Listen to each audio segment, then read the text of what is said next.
Service in the Twin Cities has issued a severe thunderstorm warning for northwestern Hennepin County until 7 p.m.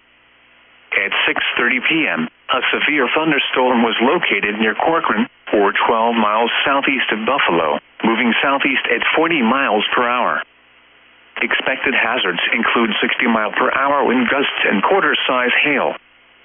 This is a radar-indicated threat. The following impacts are expected. Hail damage to vehicles is expected. Expect wind damage to roofs, siding, and trees. This severe thunderstorm will be near Maple Grove around 6:35 p.m. Orono and Medina around 6:40 p.m. Plymouth and Wayzata around 6:45 p.m. Minnetonka and Brooklyn Center around 6:50 p.m. Other locations in the path of the severe thunderstorm include Golden Valley. For your protection, move to an interior room on the lowest floor of a building.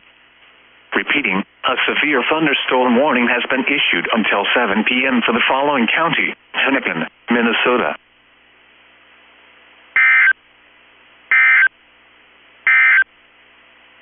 This is weather radio station